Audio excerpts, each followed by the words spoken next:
faltando gente ainda declarar o apoio dela a Flávio Bolsonaro ou é impressão minha? Tá faltando algumas pessoas não declararam até agora.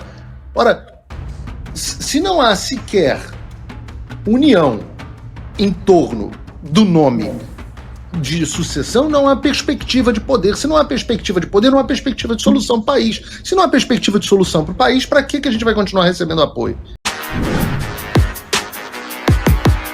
Olavo Edu Carvalho, melhor canal de corte do YouTube.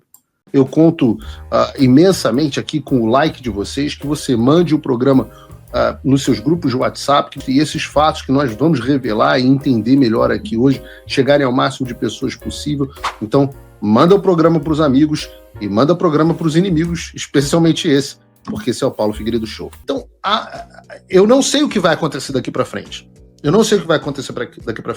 Mas eu acho que a nossa janela de ação, que foi uma janela incrível, o Brasil recebeu dos Estados Unidos e nós temos que ser eternamente gratos ao presidente Trump por ter se preocupado com o Brasil, às vezes até acima dos interesses norte-americanos, o que é algo que ele nem deveria fazer, mas nós recebemos um grau de ajuda absolutamente... Eu recebi tudo que eu pedi, Pavinato.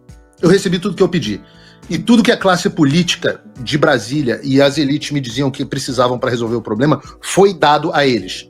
E eles não conseguiram agir mesmo assim. Eu não sei o que vai acontecer daqui para frente. Mas eu sou eternamente grato à ajuda que os americanos deram para a gente até agora. Nós vamos falar daqui para frente, o Cláudio vai lhe perguntar algo, mas já que você tocou nesse assunto, só para deixar claro para esta audiência que talvez não tenha lhe ouvido. Você recebeu tudo que você pediu.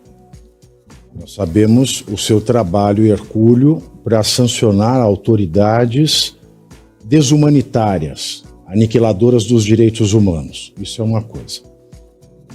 Quanto às sanções tributárias, isso tem a ver com o trabalho de vocês, seu e do deputado Eduardo Bolsonaro, ou isso tem a ver com os parceiros geopolíticos ou de política sem gel, no caso brasileiro, que o nosso país vem acumulando desde a posse do Lula. No tudo que eu pedi está a sanção de autoridades violadoras dos direitos humanos e também está a sanção tributária, ou a sanção tributária não está nesse pacote de tudo que você pediu. Só para deixar claro para essa audiência. Não, nós nunca pedimos tarifa ao Brasil. Em todos os momentos, nosso foco eram nas sanções, sempre foram nas sanções individuais. O que acontece? Quando todo o assunto... Para você chegar a esse nível de sanção, você tem que passar por muitos escalões. Você tem que ter o convencimento político de diversos órgãos. A gente passou por 7, 8 órgãos da administração americana, que vão desde o National Security Council até o Domestic Policy Council. Você tem, obviamente, o Departamento de Estado, o Departamento do Tesouro, o Departamento do Comércio. Você tem o próprio gabinete do presidente dentro da Casa Branca, a parte de chefia de gabinete de política do presidente. Assim, uma quantidade de órgãos inimagináveis que a gente teve que passar. E os assuntos vão sendo construídos e chegam ao presidente. Só chegam ao presidente quando o assunto está mais ou menos pronto para se tornar política pública. Quando chegou ao Trump, o Trump decidiu, por uma preferência pessoal dele, de que as tarifas eram o melhor instrumento para a pressão política sobre o Brasil para a restituição das liberdades no país. A decisão foi única e exclusivamente do presidente Trump. Quando essa decisão saiu, num primeiro momento, Eduardo Bolsonaro e eu ficamos contrariados. Falamos, olha, a gente não entende que esse seja o caminho. No entanto, seria absolutamente estúpido da nossa parte e ingrato se nós manifestássemos qualquer descontentamento. Nós temos que ser gratos àqueles que estão tentando nos ajudar.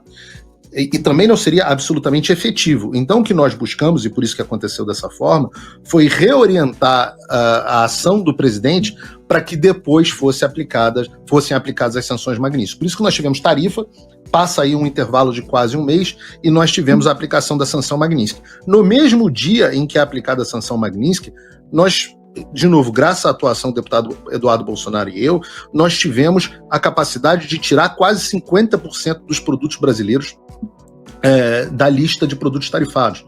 Então foi muito mais uma articulação política para retirar a tarifa sobre os produtos brasileiros do que qualquer outra coisa. Agora, a decisão é sempre do presidente Trump, assim como a decisão de possivelmente retirar as sanções, em última instância, seria do próprio presidente Trump. E uma vez que o presidente toma a sua decisão, e essa é uma característica do próprio Trump, é muito difícil demovê-lo dessa decisão.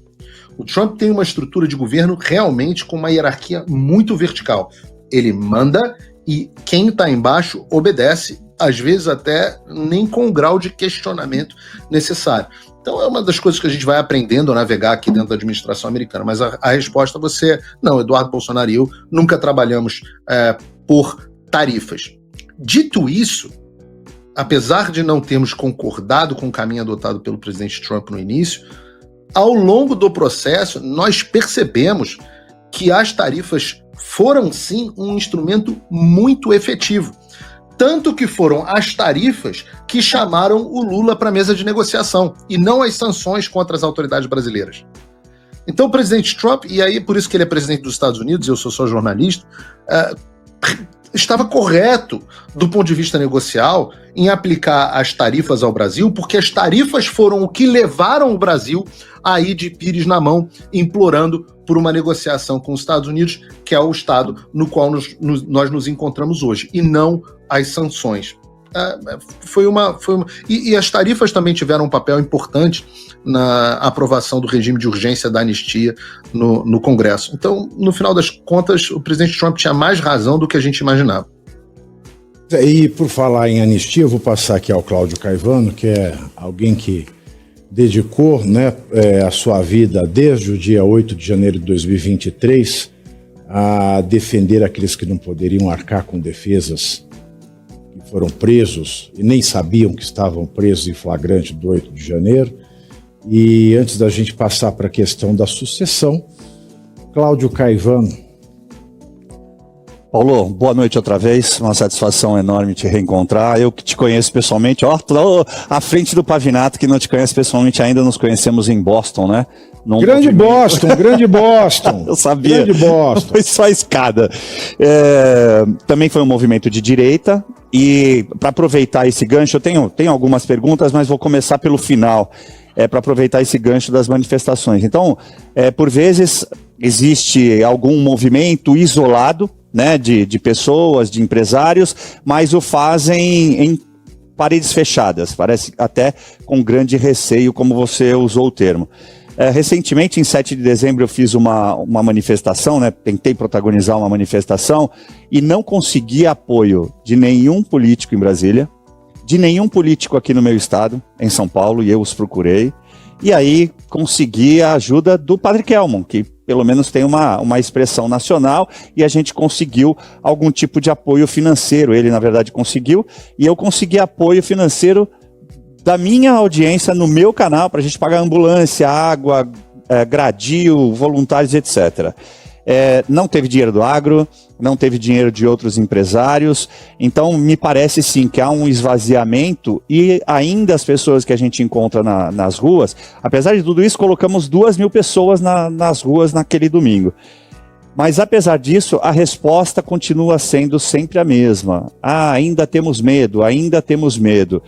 Você, claro que você está de fora, a gente está aqui no Brasil, percebe até um arrefecimento em virtude da Magnitsky, que vai ser uma segunda pergunta, mas como é que você enxerga daí? Você já disse, essa falta de engajamento é perceptível.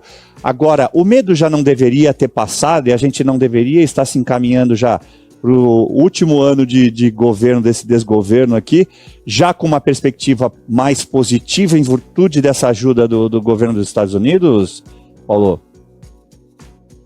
Eu acho que nós deveríamos ter feito a lição de casa nesses meses que nós tivemos de apoio irrestrito dos Estados Unidos.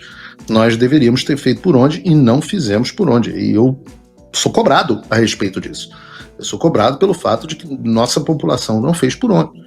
Você imagina se os ucranianos tivessem recebido a ajuda dos Estados Unidos que receberam, né, e foi uma ajuda multibilionária, e os ucranianos simplesmente estivessem em casa e não estivessem lutando contra os russos. Imagina o quanto de apoio europeu ou americano os ucranianos continuariam recebendo. Nenhum. Se a nossa própria população desistiu de lutar pelo país, ora, por que os Estados Unidos continuariam lutando pelo nosso país? A despeito dos interesses dos Estados Unidos? Essa é uma ótima pergunta para se fazer, Dr. Caivlan. Então, por que nós não aprovamos a anistia esse ano? Deixa eu já aproveitar. Por que nós não aprovamos a anistia esse ano? Por que só agora Flávio Bolsonaro é candidato? Onde está, e eu sei que a gente vai entrar no assunto de sucessão, mas tá faltando gente ainda declarar o apoio dela a Flávio Bolsonaro, ou é impressão minha? Tá faltando algumas pessoas não declararam até agora. Ora, se não há sequer união em torno do nome de sucessão, não há perspectiva de poder. Se não há perspectiva de poder, não há perspectiva de solução para o país. Se não há perspectiva de solução para o país, para que a gente vai continuar recebendo apoio? Olá, eu sou Eliel, criador do canal Olavo do Carvalho. Gostaria de agradecer você que assistiu esse vídeo até o final. Em 2023, quando Lula assumiu a presidência do Brasil, eu sabia que a mídia conservadora teria vida difícil no Brasil, e assim aconteceu. Por isso eu criei o canal Olavo do Carvalho, para manter você que está aí do outro lado bem informado, trazendo sempre as notícias do dia, as melhores análises políticas, opiniões que você não vê na grande mídia.